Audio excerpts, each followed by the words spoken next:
Hi everybody, today in this video I'm going to be telling you the 8 things I no longer buy at the grocery store. So I'm going to explain each one to you and explain why I choose not to buy them at the grocery store anymore.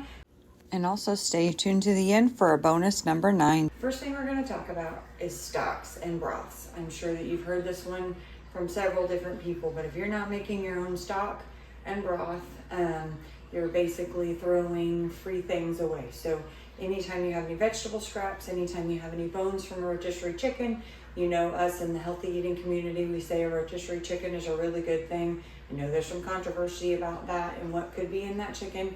I don't know. All I know is if you have bones and veggie scraps, you can make some delicious stock. And if you don't have the bones and you just have some water and some vegetable scraps, then you can make broth. And so this is actually chicken stock that I have from the last time I made some chicken stock. So I actually canned this up. You can do that if you have a pressure canner. You can't do that with just a regular water bath canner, but you could also freeze it. I have some of it in my freezer. It takes a little more planning, but I've actually realized that I can thaw it out in like 30 minutes. So highly recommend that you start making your own chicken or beef stock. So next up on the list is canned meats. So here I have my canned brisket. Absolutely love it. So delicious. Was able to whip up some quick meals with it.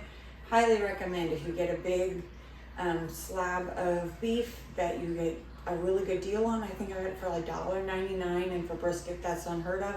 So I canned a bunch of it up. Highly recommend having this. But canned chicken, I've talked so many videos I could link for you.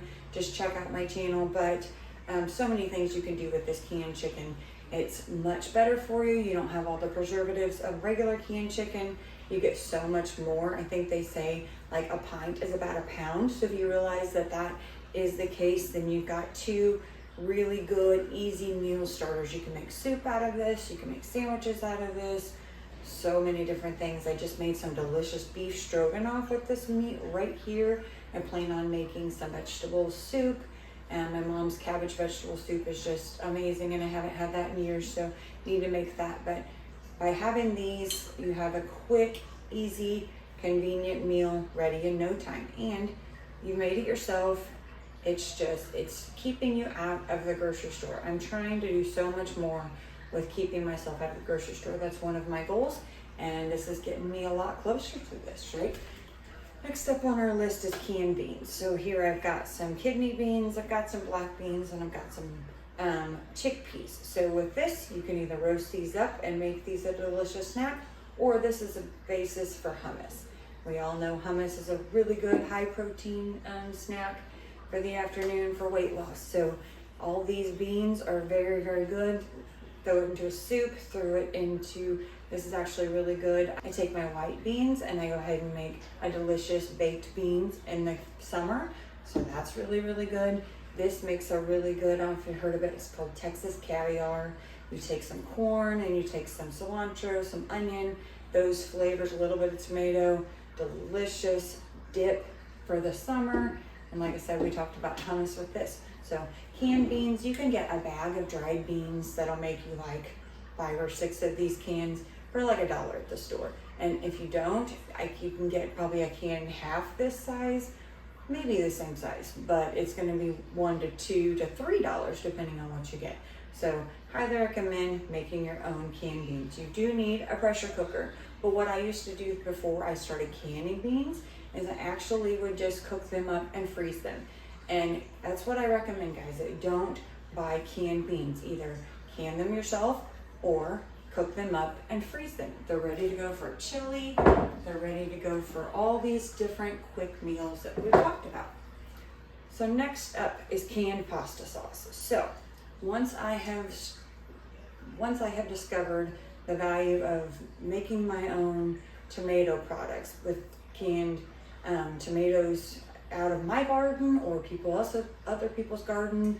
You can go to your local farmer's market and usually get like a big box of tomatoes around garden season and make your own tomato products. So I have my own pasta sauce. So what I did is I actually took a family recipe and I took a safe canning recipe and I combine the two together. I'll try to figure out exactly what that looks like when we make it again.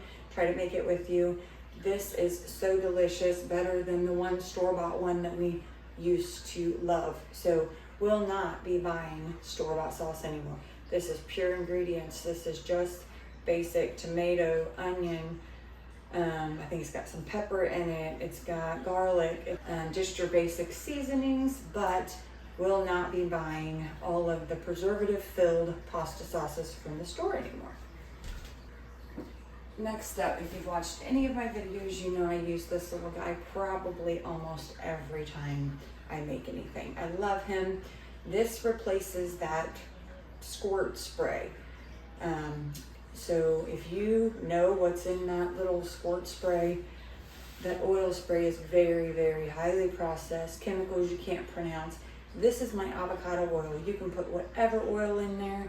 I actually you can get this on Amazon. I can link it below for you, but highly recommend. It works great. You've seen it if you've watched any of my videos. Anytime you would use that spray, and actually bonus, I've realized that like with a waffle iron or a non-stick pan, if you spray it with that non-stick spray that you know what I'm talking about, it actually leaves a film. So whatever's in that leaves a film. This does not. So anytime I make waffles, anytime I make eggs, anytime I make anything, I use this instead of that other spray. So highly recommend you get one of these. I think they're under $10. I have to look, but I can link it below. Highly recommend, and you can make your own spray. And you don't have to buy it at the grocery store anymore. Okay, so homemade granola. This is perfect on top of some yogurt, in a smoothie. So many different things that you can do with this delicious granola. It's very few ingredients. If you get any of the granola at the store, you know it's either super expensive or it's got a lot of ingredients. So highly recommend. I've got a video I can link for you. Otherwise, just check my channel. You'll see all the different videos of most of the stuff that I have here.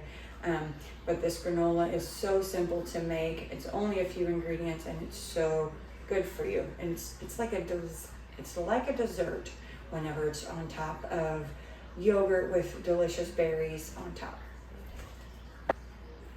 Number 6 is one that I've recently found and I'm super, super excited about it. So I love a good granola bar. So whenever I want an afternoon snack, I'm all about just grab something quick. You can see if you follow my channel for any amount of time that I like a good snack. So this granola bar just replaces that one that you can buy at the store. It's healthy ingredients, very minimal. I'll link the video and the recipe below for you, but so yummy. This is so good, and I even make a version for my family that I won't be buying granola bars for them either. I was paying like $8 for a box of like 36, and I made it for maybe $2 worth of ingredients. So, and I've got more of those ingredients left to make more and more granola bars. I'll not be buying granola bars from the store anymore. Guys, I hope you're getting value out of this. I hope that you leave me in the comments like some of the things that you don't buy that are different from my list. Let me know if you're interested in seeing more about any of these. I can go into more detail on how to make some of these if you'd like, if I haven't already. But okay, so the next one on the list is going to be our yogurt. So our yogurt here, I make my own yogurt. It's so simple to make, so delicious, healthy for you, high protein, so good. Yogurt that you get at the store is so expensive, and I can make like at least a half gallon of yogurt for basically the cost of the milk. So highly recommend making your own yogurt. I can link the video to show you how to make that delicious afternoon snack with some peanut butter and chocolate chips. It's almost like a cookie dough, so yummy. You can add protein powder to it for extra protein. Of course, your delicious berries. It's a great way to embrace the season. So we've got strawberry season, blueberry season, all the fruits coming up, and it's so yummy on some yogurt topped with my delicious granola. So highly recommend you check that out and start making your own yogurt. Okay, number 8 is kombucha. So in the wintertime, April now, I do not make kombucha during the wintertime, but during the summertime, we love some kombucha. So this is what I call a SCOBY hotel, and this is what I have to make my kombucha. If you buy kombucha in a can at the store, it's not as good for you. This is probiotic rich, so good for your gut. Your health begins in your gut. Once you get your gut figured out and working much better for you, not only does your digestive tract work better, but they actually say your mood improves. So many things help with the gut. So start with introducing some probiotic foods. So yogurt, kombucha, we're going to talk about another one here in a minute, but kombucha is definitely something that I do not buy and I make my own of. We'll have to make that together.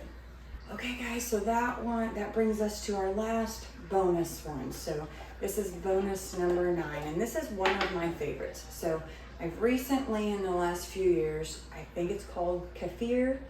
It is a cousin to yogurt, but it is so much more probiotic packed. So very, very good for you. Perfect little smoothie.